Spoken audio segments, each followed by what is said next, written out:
ನಮಸ್ಕಾರ ಸ್ನೇಹಿತರೆ, welcome back to ಅಡುಗೆ ಮನೆ. ಹಲೋ ಫ್ರೆಂಡ್ಸ್, ಇವತ್ತಿನ ರೆಸಿಪಿ ಪನ್ನೀರ್ ಟಿಕ್ಕಾನ ಮಾಡ್ತಾಯಿದ್ದೀನಿ. ಪನ್ನೀರ್ ಟಿಕ್ಕಾ ಗ್ರಿಲ್ನ ಮಾಡ್ತಾಯಿದ್ದೀನಿ. ಹಾಗೆ ಮಶ್ರೂಮ್ನೂ ಬಳಸ್ಕೊಂಡು ಇದೇ ರೀತಿಯಾಗಿ ಮಾಡ್ತಾಯಿದ್ದೀನಿ. ಪನ್ನೀರ್ ಮಶ್ರೂಮ್ ಟಿಕ್ಕಾ ಗ್ರಿಲ್ ಅಂತ ಹೇಳಬಹುದು. ಇದನ್ನು ಒಂದು ರೆಸ್ಟೋರೆಂಟ್ ಸ್ಟೈಲ್ನಲ್ಲಿ ಮಾಡಿದ್ದೀನಿ. ಓವನ್ ಇಲ್ಲದೇ ಮಾಡೋದು ಹೇಗೆ ಅಂತ ನೋಡೋಣ. ನಾನಿಲ್ಲಿ ಓವನ್ ಬದಲಾಗಿ ಗ್ರಿಲ್ ಮಾಡುವ ಅಂತಹ ಮಿಷಿನ್ನ ಯೂಸ್ ಮಾಡ್ಕೊಳ್ತಾ ಇದ್ದೀನಿ. ನಿಮ್ಮ ಹತ್ರ ಗ್ರಿಲ್ ಮಾಡುವಂತಹ ಮಿಷಿನ್ ಇಲ್ಲ ಅಂದರೂ ಪರವಾಗಿಲ್ಲ, ಓವನ್ನು ಬೇಡ, ಏನೂ ಬೇಡ, ನಾವು ತವದಲ್ಲೇ ಮಾಡ್ಕೊಳ್ಬಹುದು. ಅದು ಸಹ ರುಚಿಯಾಗಿರುತ್ತೆ. ವಿಡಿಯೋ ಒಂದು ಸ್ವಲ್ಪ ಲಾಂಗ್ ಆಗಿದೆ, ಫುಲ್ ವಿಡಿಯೋನ ನೀವು ನೋಡಿ. ಡೀಟೈಲಾಗಿ ನಾನು ಈ ಒಂದು ಪನ್ನೀರ್ ಟಿಕ್ಕಾಗೆ ಏನೇನು ಸಾಮಗ್ರಿಗಳು ಬೇಕು ಅಂತ ಡೀಟೈಲಾಗಿ ಹಾಕಿದ್ದೀನಿ. ಫುಲ್ ವಿಡಿಯೋನ ನೀವು ವಾಚ್ ಮಾಡಿ. ಈಗ ನೋಡ್ತಾ ಇದ್ರೇ ಬಾಯಲ್ಲಿ ನೀರು ಬರ್ತಾ ಇದೆ, ಅಷ್ಟು ರುಚಿಯಾಗಿತ್ತು, ಅಷ್ಟು ಚೆನ್ನಾಗಿ ಬಂದಿತ್ತು.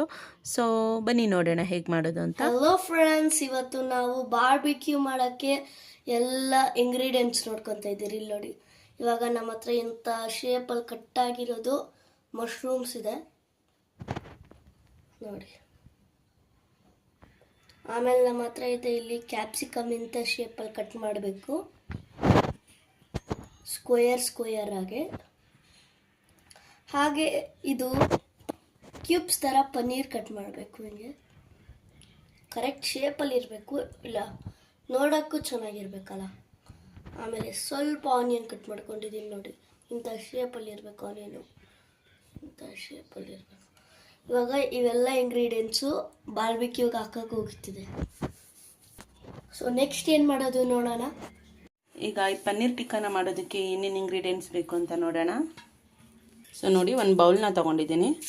ಅದರಲ್ಲಿ ಒಂದು 1/4 ಸ್ಪೂನ್ನಷ್ಟು ಅರಿಶಿನ ಪೌಡ್ರನ್ನ ಹಾಕ್ಕೊಳ್ತಾ ಇದ್ದೀನಿ. ಚಿಲ್ಲಿ ಪೌಡ್ರ್ ಹಾಕ್ಕೊಳ್ತಾ ಇದ್ದೀನಿ.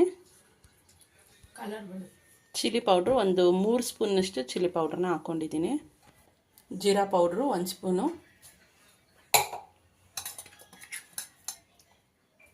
ಪೆಪ್ಪರ್ ಪೌಡ್ರ್ ಒಂದು 1/2 ಸ್ಪೂನು, ಅರ್ಧ ಸ್ಪೂನ್ನಷ್ಟು ಪೆಪ್ಪರ್ ಪೌಡರ್.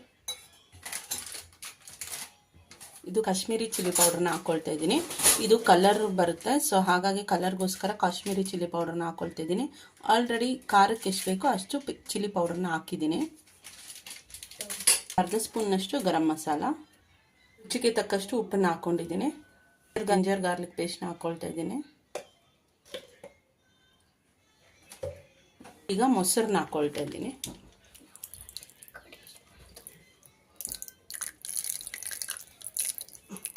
ಚೆನ್ನಾಗಿ ಮಿಕ್ಸ್ ಮಾಡ್ಕೊಳ್ಬೇಕು.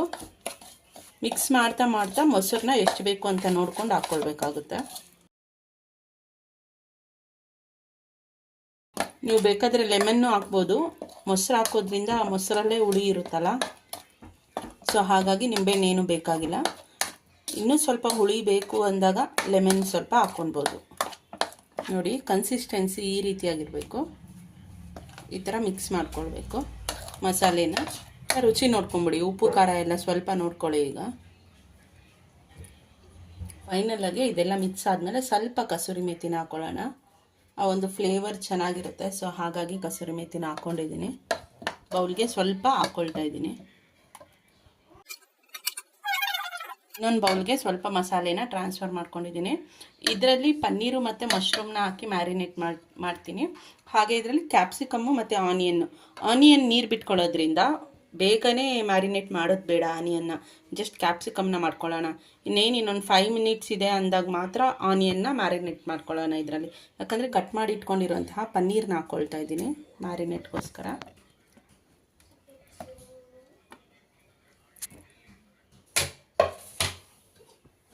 ಇದನ್ನು ಮಿಕ್ಸ್ ಮಾಡ್ಕೊಳ್ಳೋಣ.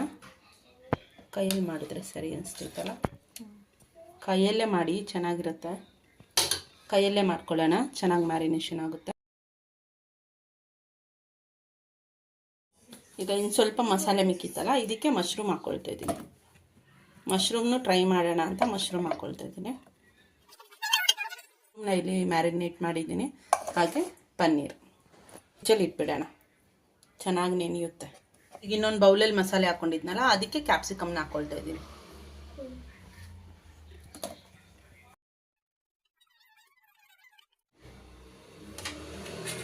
ಪ್ರತಿಯೊಂದಕ್ಕೂ ಪನ್ನೀರ್ಗೆ, ಮಶ್ರೂಮ್ಗೆ, ಹಾಗೆ ಕ್ಯಾಪ್ಸಿಕಮ್ಗೆಲ್ಲನೂ ಚೆನ್ನಾಗಿ ಮಸಾಲೆ ಹಿಡ್ಕೊಳ್ಳಿ.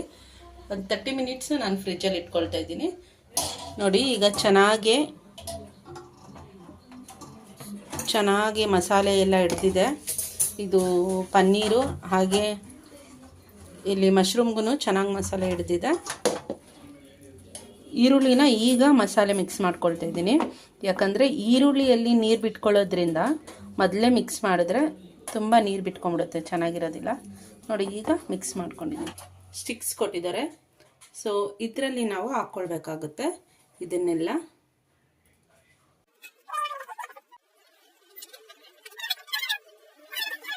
ನೋಡಿ ಈಗ ಪನ್ನೀರ್ದು ಹಾಕ್ಕೊಂಡಿದ್ದೀನಿ. ಈಗ ಅದೇ ರೀತಿ ಮಶ್ರೂಮ್ನ ಹಾಕ್ಕೊಳ್ಳೋಣ. ನೋಡಿ ಈ ಥರ ಮಾಡಿ ಸ್ವಲ್ಪ ಸೆಂಟ್ರಲ್ ಗ್ಯಾಪ್ ಇಟ್ಕೊಳ್ಳೋಣ. ತುಂಬಾ ಟೈಟಾಗಿ ನಾವು ಇದು ಮಾಡೋದು ಬೇಡ, ಸ್ವಲ್ಪ ಸೆಂಟ್ರಲ್ ಗ್ಯಾಪ್ ಇಟ್ಕೊಳ್ಳೋಣ. ಈ ಥರ ಗ್ರಿಲ್ಲಿಂಗ್ ಮಿಷಿನಲ್ಲಿ ನಾನು ಗ್ರಿಲ್ ಮಾಡ್ಕೊಳ್ತಾ ಇರೋದು. ಬೇಕಾದರೆ ತವದ ಮೇಲೇನೂ ಹಾಕ್ಕೊಳ್ಬೋದು. ಬನ್ನಿ ಈಗ ಇದನ್ನು ಯಾವ ರೀತಿ ಮಾಡೋದು ಅಂತ ನೋಡೋಣ. ಒಂದೊಂದಾಗಿ ಇಲ್ಲಿ ನಾನು ಜೋಡಿಸ್ಕೊಳ್ತಾ ಹೋಗ್ತೀನಿ.